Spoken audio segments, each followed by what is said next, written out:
Sebenarnya menurut saya ini bukan salah 100%, tapi itu adalah kesalahan.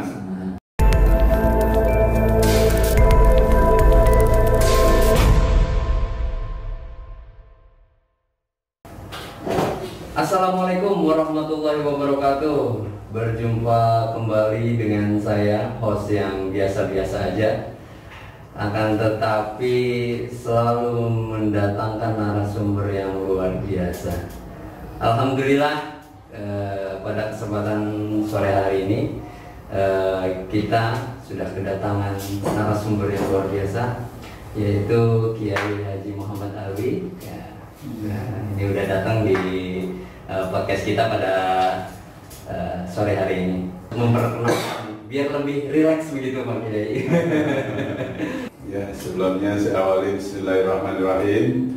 Assalamualaikum warahmatullahi wabarakatuh. Waalaikumsalam warahmatullahi Selamat wabarakatuh. sore, selamat beraktivitas atau mengakhiri aktivitas hari ini buat kita semua. Tadi saya diminta untuk memperkenalkan diri. Mungkin buat teman-teman di Kota Bogor sudah tidak aneh lagi. Sudah familiar begitu ya Pak Kiai. Mungkin yang kenal dengan saya. Tadi nama sudah disebutkan, Haji Muhammad Alwi. Kalau di PCNU saya sebagai sekretaris PCNU Kota Bogor. Dan memang saya aktif di NU bukan saat ini, tapi memang sejak lama, mulai dari ranting Kelurahan Kencana, kemudian juga MWC Tanah Saryam, bahkan saya juga sempat aktif di beberapa lembaga, baik itu lembaga Ma'arif NU Kota Bogor, termasuk juga JKH NU Kota Bogor. Ya, intinya adalah buat saya NU itu adalah pengabdian. Memang dulu saya pernah boleh dibilang memberikan amanah oleh guru saya supaya bantu dan mengabdi NU, insya Allah berkah. Amin. Sudah tentu itu pasti berkah. Kalau kita ada di NU insya Allah berkah gitu ya. Insya Allah, karena kita kan yakin dengan keberkahan. Iya. Makanya apalagi guru yang mengamanati, maka buat saya menjadi energi untuk senantiasa mengabdi PCNU, walaupun untuk saat ini kita baru katakanlah di sekitar Kota Bogor. Ya, walaupun mungkin belum besar, tapi saya juga merintis lembaga pendidikan itu di yayasan saya, namanya Yayasan Al-Alawiyah Bogor. Al-Alawiyah Bogor. Kemudian unit pendidikannya alhamdulillah mulai dari Rodotul Atfal, Madrasah Ibtidaiyah, sekolah menengah pertama, SMK dan pondok pesantren modern. Alhamdulillah berjalan terus kita kembangkan bagian daripada untuk memperkuat NU juga, karena basis NU kita harus akui itu adanya adalah di pondok pesantren. Tanpa ada pesantren mungkin NU kurang begitu kuat, kurang itu menggigit ya. Betul. Karena kita memang sudah maklum bahwa NU memang kekuatannya diantaranya adalah di pondok-pondok pesantren. Betul. Ya, pokoknya bergelut di bidang pendidikan begitu. Alhamdulillah. Sambil belajar. Terkait dengan pendidikan, kebetulan juga Pak Kiai di pesantrennya itu kan pasti ada santrinya ya Pak Kiai ya. Dengan alhamdulillah dengan keadaan saat ini wabah yang menyerang dunia, itu bagaimana sih Pak Kiai cara mengantisipasinya, sedangkan pemerintah menganjurkan lewat pembelajaran secara online seperti itu. Nah, untuk metode di pesantren ini seperti apa Pak Kiai? Ya. Kalau saya mensikapi terkait dengan COVID-19, tentunya saya mengambil sedikit kaidah, yaitu khairul umur awsatuha. sebaik-baik perkara itu adalah pertengahan. Jadi kalau yang tengah-tengah itu kan enak. Iya. Betul Pak. Ya. Maksud saya begini, dengan adanya wabah COVID-19, di satu sisi kita juga memang harus tetap mengikuti protokol kesehatan. Tetap itu memang sebagai ikhtiar kita, tapi juga kita jangan terlalu terlalu panik dengan COVID-19 ini, sehingga kita mengabaikan hal-hal yang sebenarnya sangat penting untuk senantiasa kita jaga dan kita laksanakan. Terkait anjuran pemerintah untuk pembelajaran tidak dilakukan secara langsung atau harus dilakukan secara online dan daring, ini memang juga bagian daripada ikhtiar pemerintah yang harus kita taati. Lalu bagaimana dengan kaitan dengan pondok pesantren? Pondok pesantren ini kan adalah sebuah lembaga yang memang para santrinya tinggal di satu tempat yang mereka setiap hari berkumpul, katakanlah ngaji, belajar, bahkan kegiatan-kegiatan yang lain, yaitu udah berada di satu tempat. Artinya ketika di awal mereka sudah dinyatakan negatif atau katakanlah tidak ada yang terindikasi kena wabah COVID-19, baik santrinya, baik staf, para kiainya, dan seluruh instrumen yang ada di pondok pesantren. Nah, saya pikir mereka sudah dikatakan aman. Kenapa? Karena mereka memang setiap hari berada di satu lingkungan. Lalu bagaimana kalau sekolah-sekolah formal yang setiap hari pulang pergi? Nah, ini yang sangat dikhawatirkan, karena mereka setiap hari datang pulang, yang tentunya datang dari berbagai wilayah atau kampung atau kelurahan atau bahkan beda kota, kemudian datang ke sekolahan dari berbagai daerah. Kita kan tidak bisa mendeteksi secara keseluruhan. Nah, ini dikhawatirkan ada di antara mereka katakanlah yang terindikasi atau bahkan mungkin mereka kena wabah COVID yang akhirnya bisa menyebar kepada teman-teman yang lainnya. Nah, makanya buat sekolah-sekolah yang memang pulang pergi, ini sebaiknya kita tetap mengikuti anjuran pemerintah untuk kegiatan pembelajaran dilakukan secara online atau daring. Tapi untuk pondok pesantren, karena memang mereka sudah berada di satu lingkungan, saya pikir kalau memang di awal dia sudah dinyatakan sehat, tidak terindikasi ada wabah COVID-19, maka mereka dinyatakan aman untuk belajar di pondok pesantren. Jadi memang sebelumnya sudah melakukan tes terlebih dahulu. Sudah. Jadi sebelum mereka datang, kita harus sudah ada surat keterangan dari dokter bahwa si santri tersebut adalah memang negatif daripada COVID-19. Kemudian juga di awal kita sudah melakukan beberapa langkah, misalnya senantiasa mencuci tangan, kemudian juga mereka menggunakan masker dan juga tidak terlalu berkerumun. Gitu. Karena kan ini menjadi mungkin banyak warga masyarakat ataupun para penonton setia Ahlussunnah ini juga bingung Pak Kiai, artinya bagaimana sih kalau misalkan di pesantren itu. Nah, tadi udah dijawab oleh Pak Kiai, karena memang mungkin di awalnya sudah steril terlebih dahulu, artinya untuk mencegah itu.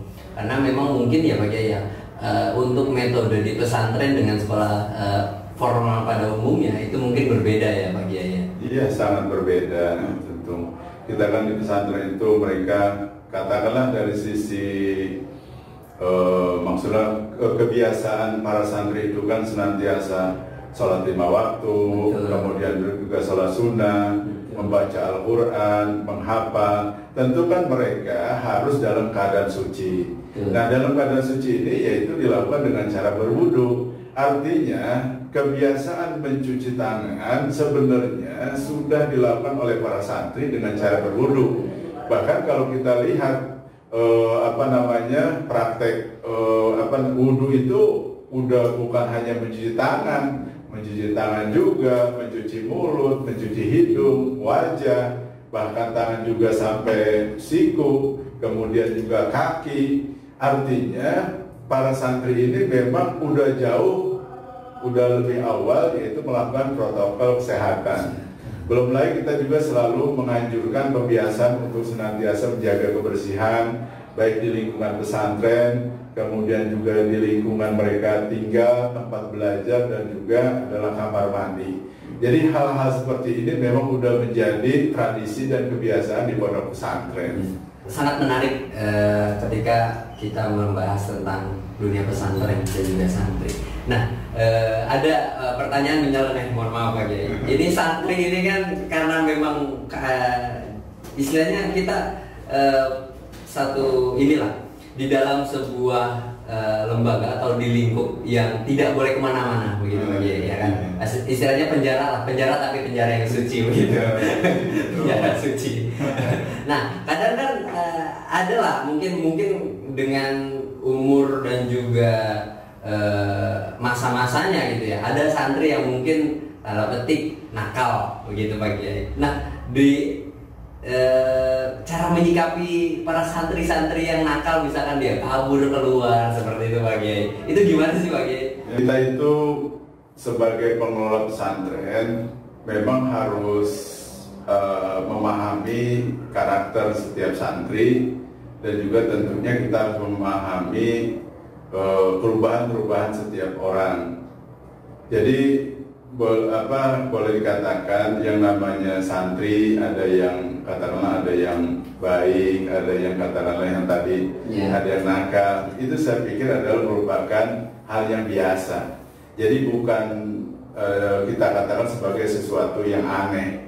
Jadi biasa saja. Biasa saja. Memang itu adalah bagian dari proses setiap manusia, bahwa hidupnya itu ada perubahan-perubahan. Santri yang model tadi, ya tentunya kita pun tidak membiarkan, karena kita juga mempunyai aturan-aturan, yaitu sanksi-sanksi, punishment, mulai dari ringan, sedang, dan berat, tergantung adalah katakanlah pelanggaran-pelanggaran yang mereka lakukan.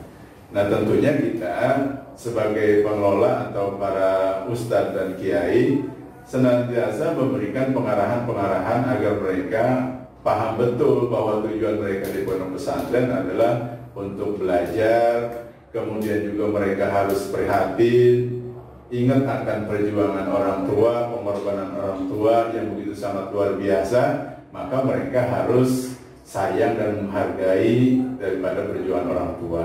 Kemudian juga punishment-nya pun tentu adalah yang mendidik kepada mereka. Bagaimana misalnya kita memberikan hafalan, terus kemudian juga misalnya kita tugasi mereka untuk membersihkan sesuatu, atau kita punishment yang sifatnya adalah mendidik pada mereka. Ya tentunya di luar itu yang sifatnya adalah bagian ikhtiar daripada kita atau ustadz atau pimpinan pesantren adalah selalu mendoakan kepada mereka. Justru kalau menurut saya terkadang sering terjadi di lingkungan pesantren yang tadinya mereka katakanlah tadi nakal, karena dengan kenakalan itu kemudian mereka semakin tambah dewasa dan semakin bijak. Bisa jadi mereka malah dewasanya atau di kemudian hari setelah mungkin bisa jadi mereka adalah lebih berprestasi daripada yang tadi mungkin dalam tanda kutip kita katakan soleh. Kenapa? Karena mereka biasanya orang yang sering berbuat nakal tapi dia tetap belajar, nanti akan jadi orang yang bijak. Arti bijak ini melihat seseorang itu dikembalikan kepada dirinya, kemudian akhirnya dia melihat orang lain itu tidak dengan kacamata negatif, semuanya dilihat dengan kacamata positif. Kacamata positif. Jadi istilahnya secara tidak langsung melihat introspeksi kembali. Akhirnya jadi bijak. Kan kadang-kadang ada santri misalnya dari masih kecil terus soleh gitu. Nah ini kalau mereka kurang memahami pemahamannya, bisa jadi dia merasa akhirnya terlalu soleh, akhirnya melihat orang lain itu